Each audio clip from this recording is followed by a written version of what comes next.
CBS Radio Mystery Theater presents...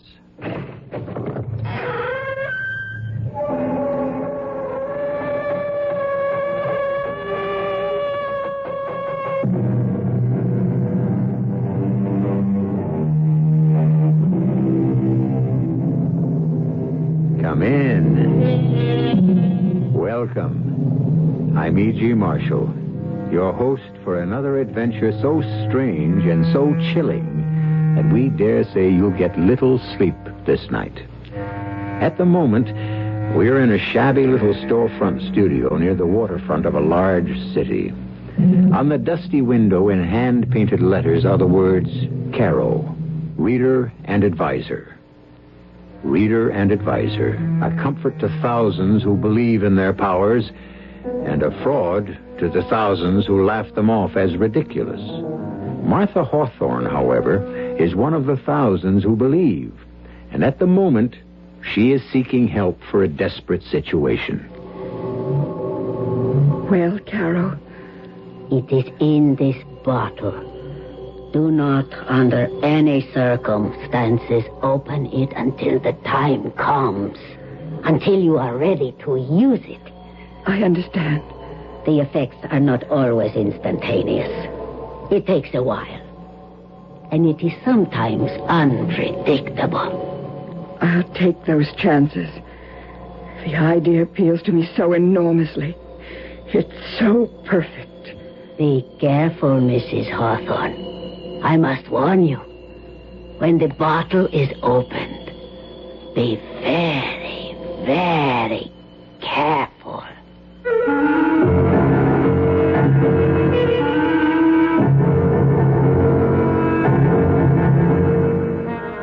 Our mystery drama, Black Widow, was written especially for the Radio Mystery Theater by Bob Juhren and stars Robert Dryden and Evie Juster. It is sponsored in part by Anheuser-Busch Incorporated, brewers of Budweiser.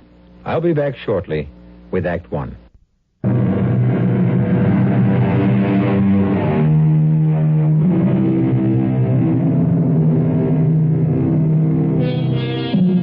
Standing up for what you believe is right is both honorable and necessary. And it also can be dangerous, particularly if your adversary has very little scruples and a lot to lose should you have your way. Such is the case with John Hawthorne, a top-notch mechanic whose father before him took pride in his work, his friends, and his trade union. And John intends to bring back those better days and stand for what his father stood for. Hello. Hello, John. What do you want, Max? I don't like the noises you've been making with the rake and file. You know where I stand. I'm beginning to, yes. It's come to my attention that, you're even thinking of running for union president. Not thinking anymore, Max. Am running. That's my job. Why waste your time?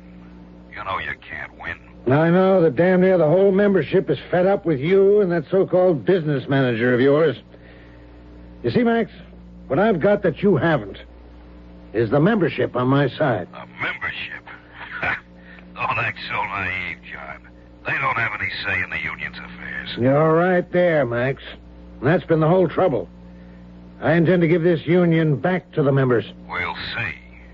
Let's talk about it in person. After the meeting next Friday. No, there's no talking to you, Max. We've been trying to talk for 2 years, but you run things your way, and we're fed up with it. All right, John. Don't get excited. You'll run for president and see what it gets you. I wondered when Max would start getting worried. He's not worried, Martha. I am. That makes two of us. I'm proud of your guts, John. But we both know who Max has behind him, and they play rough. I'm not afraid of threats. I'm just worried that maybe I can't carry it off. I still wish you'd reconsider. You have to do what you think is right. I don't want to be a hero's widow. No. They wouldn't try anything like that. Oh, I expect a little rough stuff, maybe, but I've got my eyes open. And I've got my protection, too. Oh, John, is it worth it? What's it going to do to Lillian and me? Nobody's going to get hurt, except Max Conger. He's never had a serious challenge to his authority. We're a small, independent mechanics union that used to be great until Max Conger and his friends got their claws into us. I know you've been upset about it for months. But let someone else carry the standard. I have to, Martha. My father was shop steward for years, and now me. The guys just look to me to do it. Well, I can't say I'm not proud of you. I guess I wouldn't want you any other way. I'm home. Hi, Lillian. Hello, baby. You home for supper? If it's quick, Neil's picking me up at 7. Where are you two heading tonight? Roller skating, believe it or not. We're meeting Juhren and Fred there. Aren't they old for roller skating? I'll get it. Hello? Hello, Mrs. Hawthorne. Hank Thomas here. Oh, yes, Hank. You want John? If he's not busy. Yeah, I'll take it, Mother. Yeah, Hank. John, I've got to call a shop stewards meeting tonight. I know it's last minute. Can you make it? You know I can. Well, we're running into a problem at the Campbell shop over in Florence. We've got things to work out. What's the Campbell shop got to do with us? Well, we're all union brothers. Yeah, and it suits your purpose. Okay, John, I know about your talk with Max a little while ago. When you win the election, you can do things your way. Until then, we'll do it mine, okay? See you at 8. Yeah. Okay, Hank.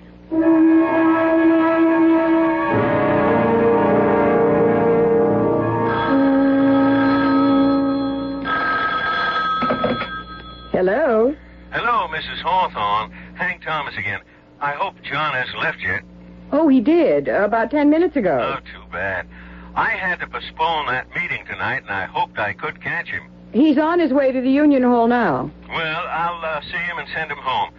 Sorry about the inconvenience. I don't think John will mind. Well, bye, Miss Hawthorne. Goodbye.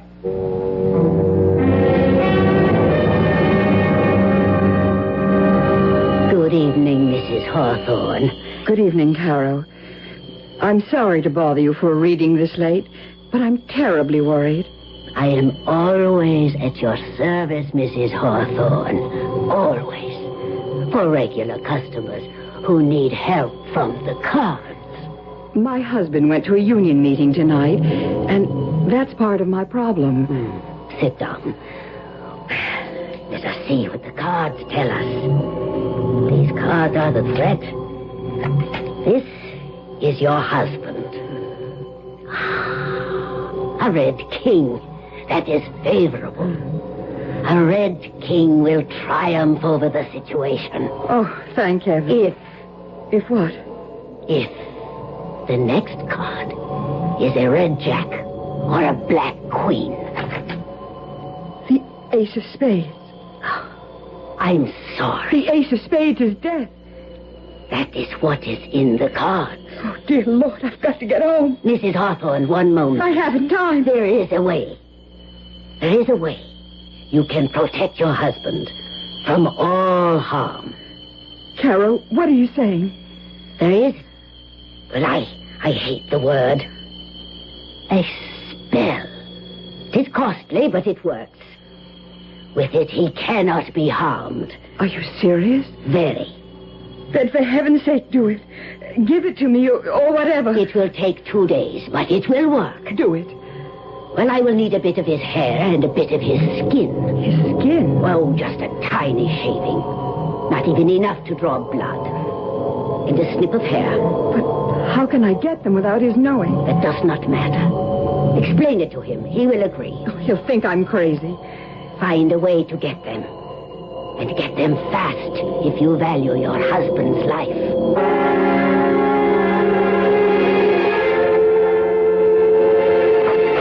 John? It's me, Mother. Where'd Dad go? To a shop steward's meeting. But after he left, Hank Thomas called to say it was canceled. I thought your father would be home long before this. Oh, they probably went for a drink. They usually do. But the meeting was called off. I'm so... Mother, what is it? You're shaking. Lillian, your father's in danger.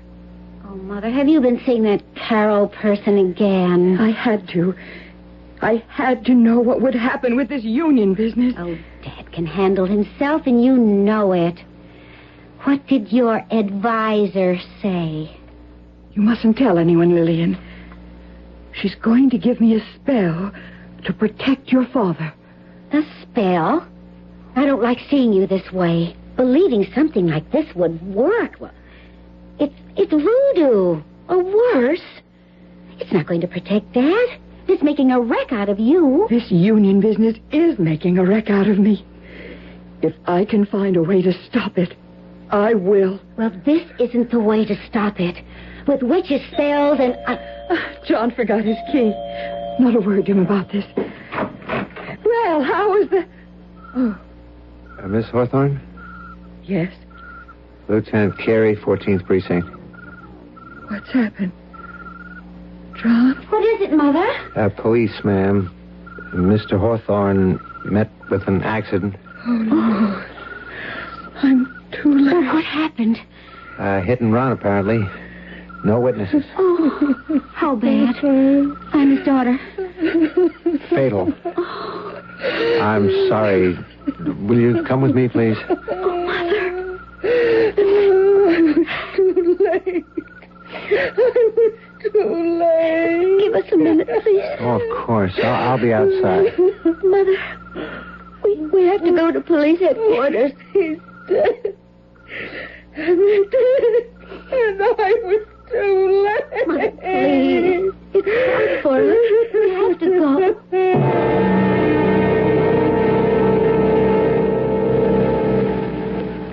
Yes. That's my husband. There were no witnesses, you say?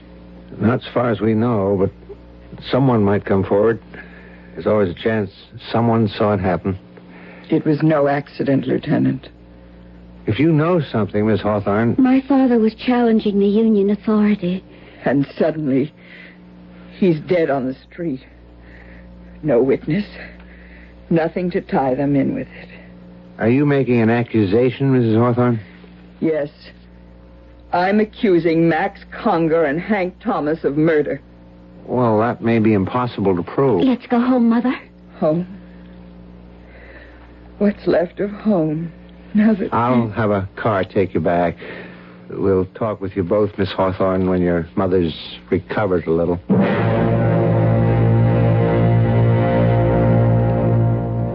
There's absolutely nothing to link those two men with this case, Miss Hawthorne. I realize that. Well, there's always a chance, as I said, of someone coming forward. Oh, I doubt it. But it would take that, I'm afraid, to pull Mother out of her shock.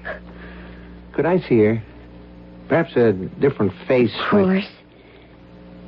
Don't be surprised if she just stares at you. But then she might respond. Follow me. Sure. You've had a doctor attend her, I'm sure. Oh, yes, almost every day. Apparently this happens frequently. He says medication might even make it worse, so he's just waiting for nature. In your mother's case, there's the bitterness. That makes it all the tougher. Mother? Mother? But she's gone. But I thought you said She hasn't left this room for a week. I talked to her here just an hour before you arrived. We were right downstairs. How could she get by without our seeing her? The back stairs. It's possible, but it's not probable. But where would she go? Now, I have to ask this.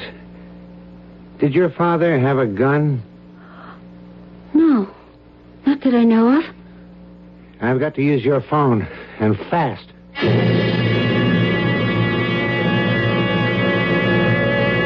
A tortured mind is prey to 1,000 tormenting thoughts. And a grief-stricken widow, embittered by what she believes was the murder of her husband, is prey to a host of sinister motivations. We'll learn what's motivating Martha Hawthorne and to what action when I return shortly with Act Two.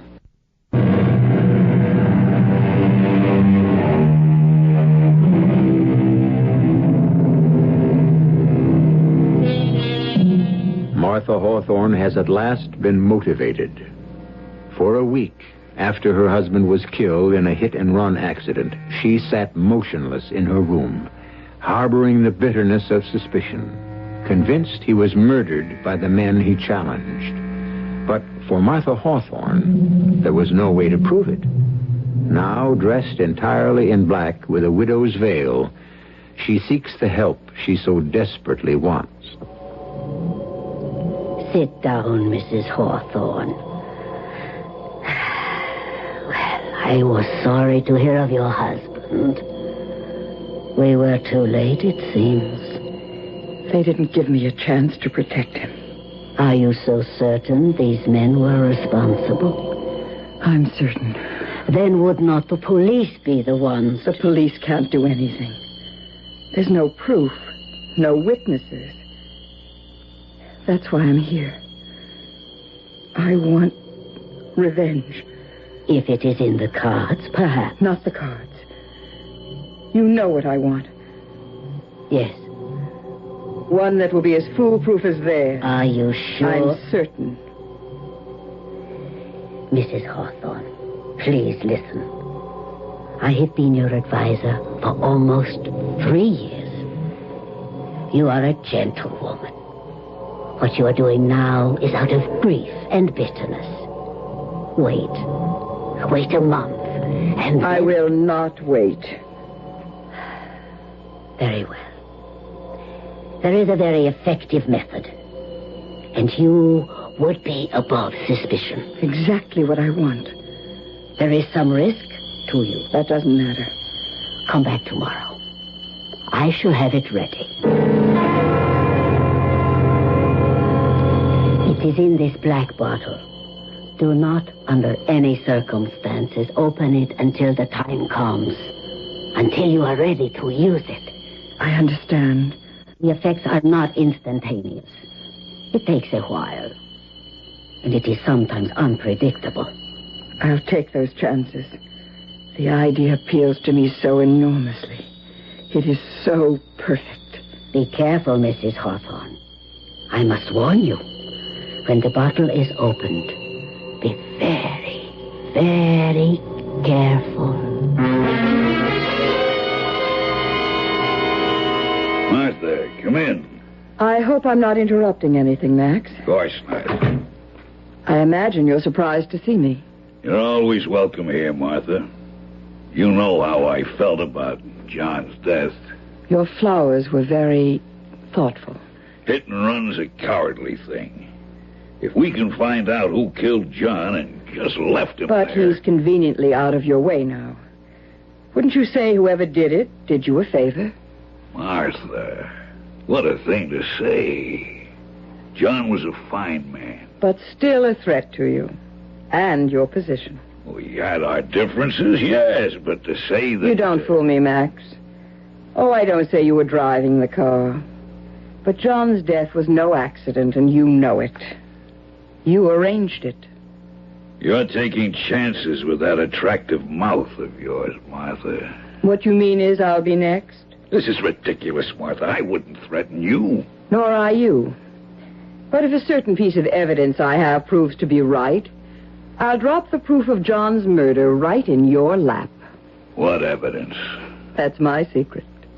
It's in my garage. You'd know it if you saw it. And it points right to you and Hank Thomas. I don't believe you. That doesn't concern me. I came here, Max, because I want you to know I'm not making wild accusations. When I can prove it, and I know I can, I'll do what's fair and right. Go ahead. You think you can tie me or Hank into this? Go ahead. You're going to be very sorry, though. Oh, no, I'm not, Max. You are. Martha.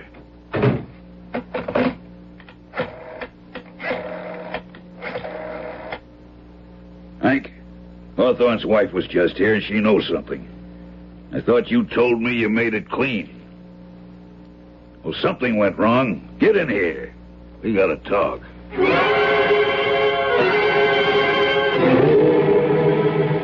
Mother, why can't we have the lights on? And why have you been pacing by that window for an hour? You'll know when it happens, Lillian. And I'm pretty sure it will. Why don't you tell me? Wait. There. Yes. There they are. Who? Max Conger and Hank Thomas. What? They're heading for the garage. I knew it. Mother, I insist on knowing what's going on. That's it, Max. Come into my parlor, little flies. I'm ready for you now. I knew you'd prove your guilt. Mother, should I call the police? No. Stay right here by the window. Keep watching the garage. Watch everything they do. I'll be back in a few moments. Where are you going? Never mind. Just stay here and don't leave the window, whatever you do.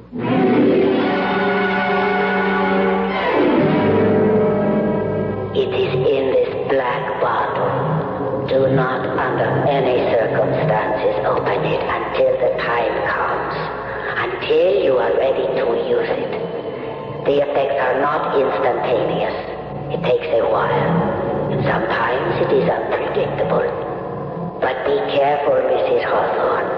I must warn you, when the bottle is opened, be very, very careful.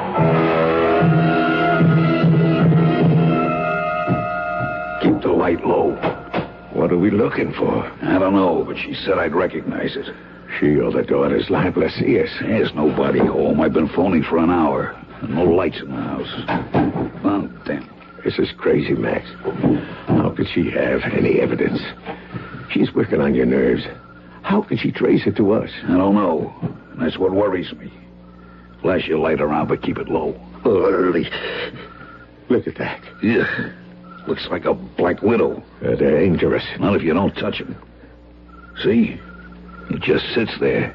It gives me the creeps. Let's get out of here. Not till I find what I came for. The spider's gone. Oh, look at everything. What stands out? I don't know, Max. But if you're not leaving, I am. Go, then, and leave me the light. Yeah. Wait. Look. That black widow spider again. It's right in front of the door. It won't attack. At least I don't think so. If you touch one by accident, that's when they fight back. Look at it, though. Takes little steps toward us. It's disappeared again. They don't like the light, I think. They head for dark corners. I got chills just looking at that thing. I'm getting out of here, Max. Okay. There's nothing here. Martha's bluffing. So, Mrs. Hawthorne, it was effective. Very. I'll need another one. Are you sure you want to continue this, Mrs. Hawthorne? Absolutely certain. Very well. I shall have another for you tomorrow.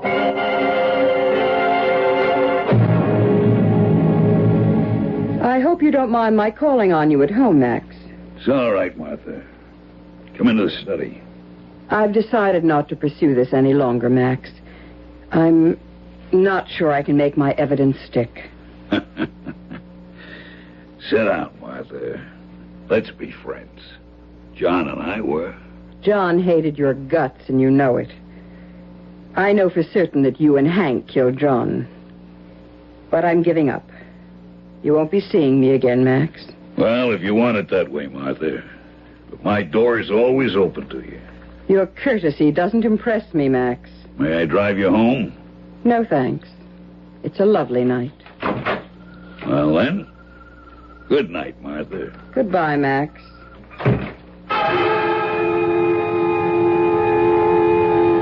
Be careful, Mrs. Hawthorne. I must warn you. When the bottle is opened, be very, very careful. I'll be careful. Here's to your health, Max.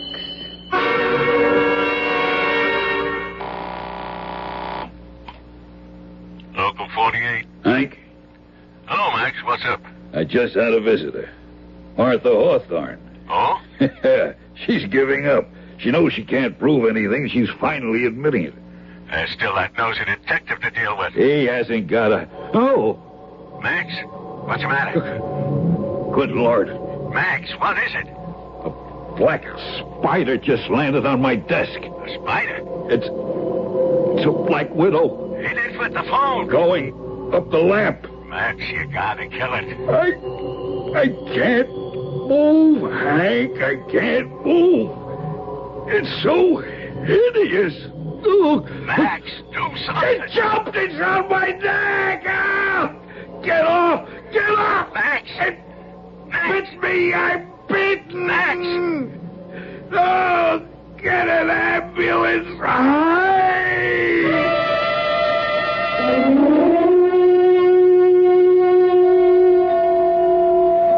Mr. Thomas? Yeah. I'm Lieutenant Carey, 14th Precinct. I called on you after John Hawthorne's death. Yes. I'd like some information. So would I. I want to know how Max is. Why don't they tell me? Mr. Conger died 10 minutes ago. Max? Dead? I was too late. You brought him to the hospital? Yeah, I didn't wait for an ambulance. He was in pain. He was hysterical. This happened at home? Yes. Why do you want to know? Well, a Black Widow spider death is relatively rare. Did he say anything on the way to the hospital? No. Where was he when it happened? In his den. He called me from there. And I found him on the floor. Huh. That's unusual. Black Widows rarely come out like that. They generally stay in their dark corners. Well, this one didn't. It was awful hearing Max scream like that. I'll never forget it. Wait a minute, Lieutenant. What is it? She couldn't have... No. Who? Martha Hawthorne. She visited Max last night. The hit-and-run victim's widow? Yes. Well, you think there's a connection? Well, it's crazy. It's wild. Mrs. Hawthorne accused Max and me of her husband's death. Yeah, I know. And last night she went to Max and told him she was, well, withdrawing the accusation. So? She was there. And then Max... Are you suggesting Mrs. Hawthorne brought a Black Widow spider into his home? It's impossible. But she was there. I'll have a talk with Mrs. Hawthorne. Since you say she was evidently the last person to see Max Conger alive. Back again, Mrs. Hawthorne. Well, I read of the man's death in the paper. You think me a murderer, Carol? No. I'm an executioner. That man killed my husband. And I'm not quite finished, Carol. I'll need one more. Just one more.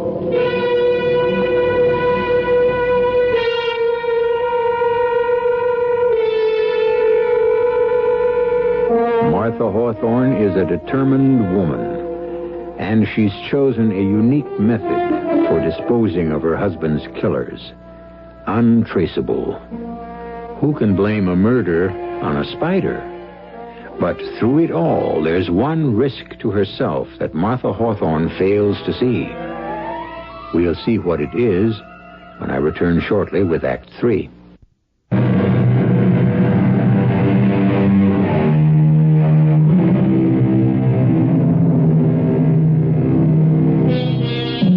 Will you walk into my parlor, said the spider to the fly.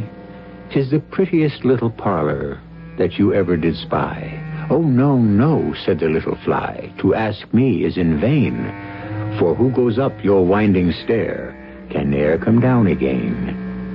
Martha Hawthorne, still bent on avenging her husband's death, has one more victim of her bitterness to dispose of.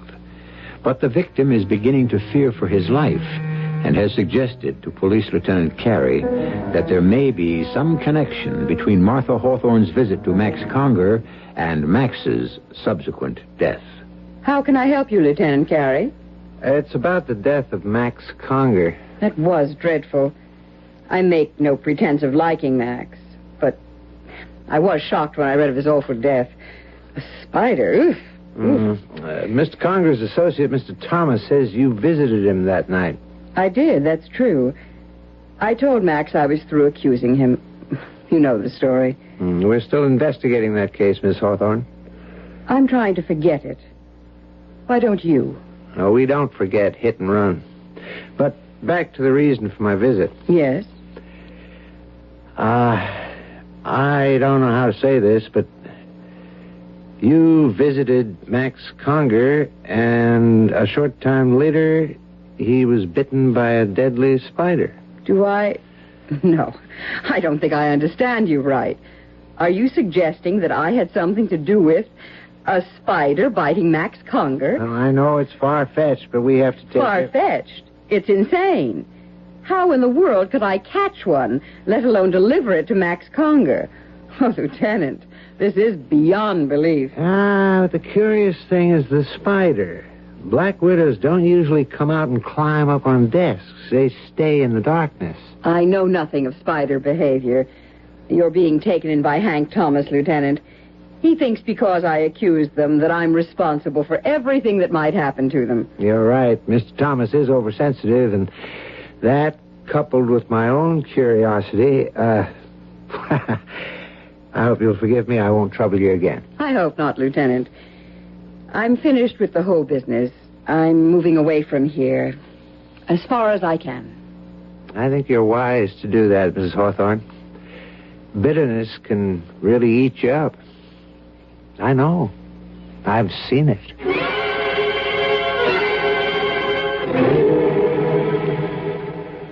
I don't care what you say, Lieutenant. I'm in danger. Now, Mr. Thomas, Mrs. Hawthorne can't possibly do you any harm. She did it to Max. Why are you so sure Mrs. Hawthorne is out to get you, as you put it? Well, she's a hysterical, bitter woman.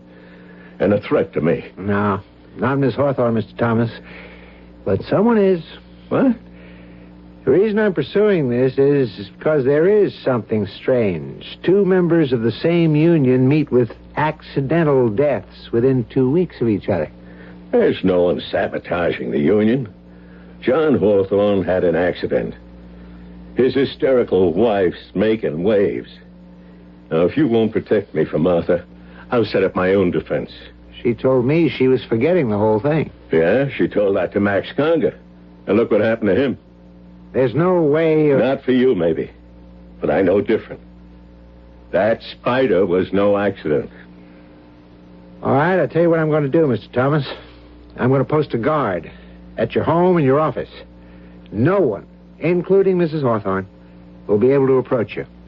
That makes me feel better. But I can't do it indefinitely. It's just until I can make heads or tails out of this whole thing.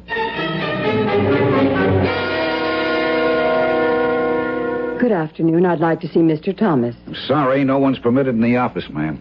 Why, a police guard. Has something happened to Mr. Thomas? Lieutenant Carey's orders.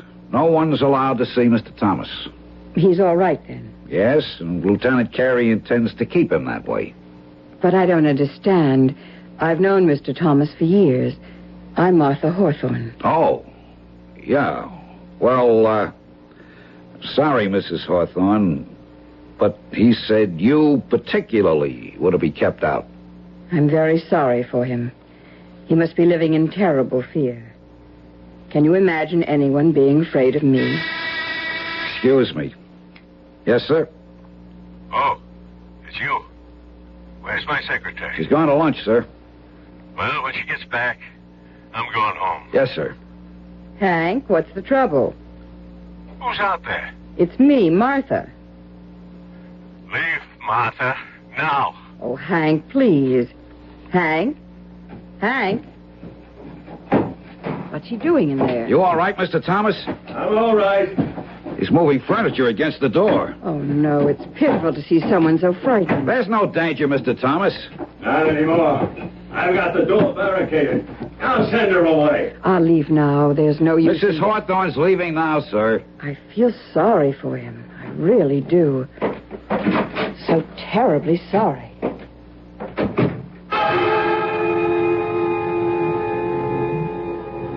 Be very careful, Mrs. Hawthorne.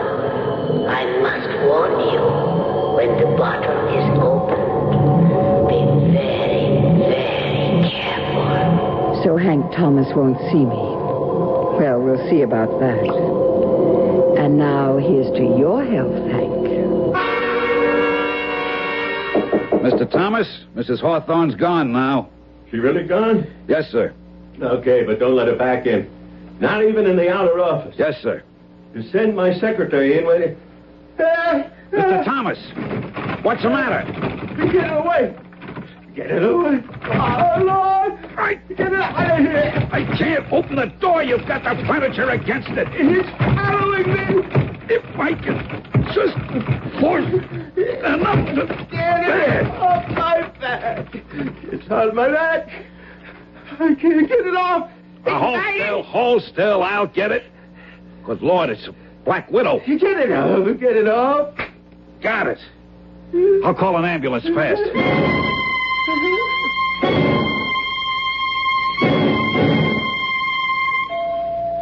What's the word, Lieutenant? Dead. Heart failure. What's the matter with you, Joe? I put you there to guard him, and bingo, he gets it with you right under his nose. I ought to have your badge. Lieutenant, I swear nobody went into that office. You said Mrs. Hawthorne left shortly before he started screaming? About 2 minutes. Maybe less.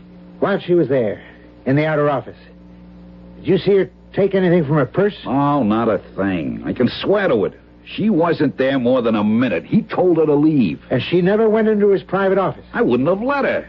Your orders. Besides, Mr. Thomas had a chair pushed in front of the door. That's why it took me so long to get to him. I don't understand it. I just don't...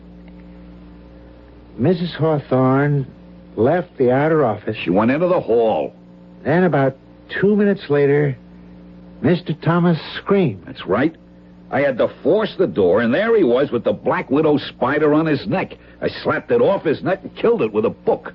It's more than coincidence this time. I've got to have a talk with Mrs. Hawthorne.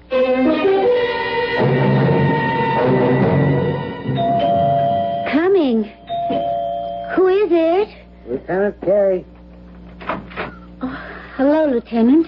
Miss Hawthorne, I must speak with your mother right away. Oh, she's not here. Did you know she visited Hank Thomas' office this afternoon? No. I got home at 6. Mother wasn't here and there wasn't any note. I just assumed she'd gone shopping or something. Hank Thomas died from a heart attack after being bitten by a Black Widow spider. Oh, my heavens, no. It happened minutes after your mother was there.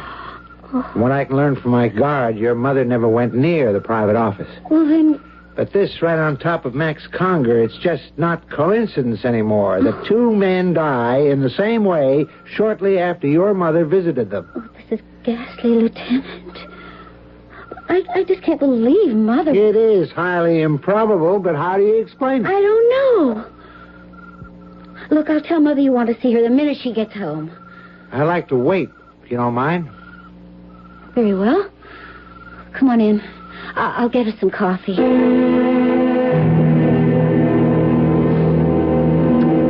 not like Mother to be gone so long without phoning. It's 9 o'clock. Is there a friend she might have visited? Oh, several. I could call... Yeah, maybe you'd better. Because in 10 minutes, I'm going to put out an all points on her. Oh, there she is. Hello, Mother? Oh. No, she's not here. Who? Oh, yes, I know. Urgent? Why? Oh, then Mother hasn't been there today. Yes, I'll have her call you. Who was that? Mother's reader and advisor. Someone named Caro. Well, she's been going to her for years. Oh, one of those spooks? Oh, Mother believes her. Unless she's checked with Caro, she won't... Oh, wait a minute. Oh, dear Lord. I wonder... What is it? Well, when Mother thought Dad was in danger, she told me this Caro was going to give her a spell. A spell? Yes, a spell to protect him. I just laughed it off. I mean, advice from the cards is one thing, but could this have anything to do with the spiders? Where is this Carol? Well, I don't know exactly. Somewhere near the waterfront, I know that. I'll find her.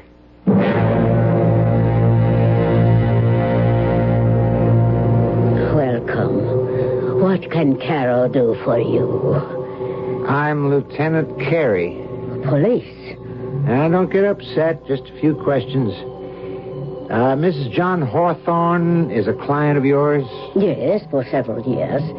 But what is the trouble? Has something happened to Mrs. Hawthorne? No. But her daughter says you were going to give Miss Hawthorne a spell to protect her husband. Some believe, some do not. Did Mrs. Hawthorne ask for another spell? Something involving spiders? Then you know. 2 men have died from black widow spider bites shortly after Mrs. Hawthorne visited them. When did the second man die? This afternoon. My man killed the spider, and we've taken it to The spider was killed? Yeah, it's in the lab for study. Oh, no. I warned her to be careful.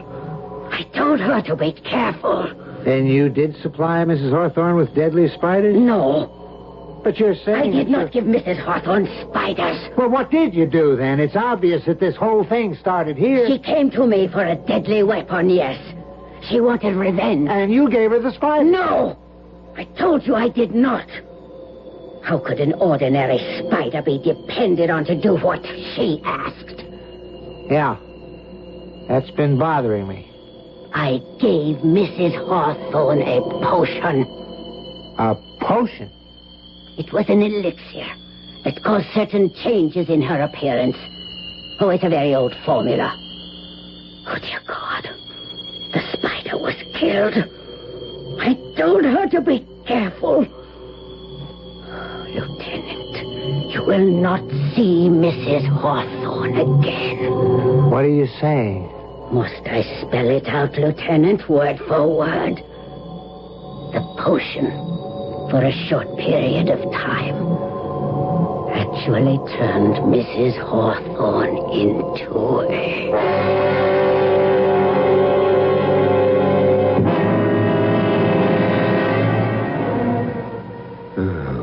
Spiders have always given me the chills. They all serve their purpose in the scheme of things, I suppose. But I'm glad they prefer to stay in their dark corners. Most of them, at least. I prefer to give them a wide berth, and I'd suggest you do the same in the future. I might also suggest that you think twice before killing one again. You never can tell. It might just be someone you know. I'll be back shortly.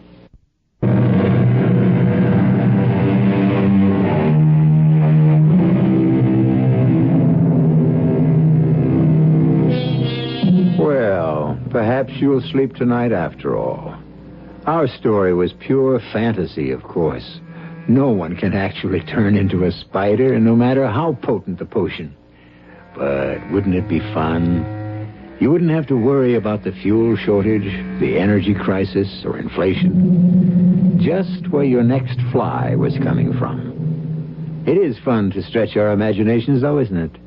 And that, of course, is what Radio Mystery Theater is all about.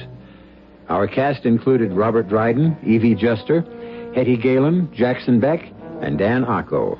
The entire production was under the direction of Himan Brown. This is E.G. Marshall inviting you to return to our Mystery Theater for another adventure in the macabre.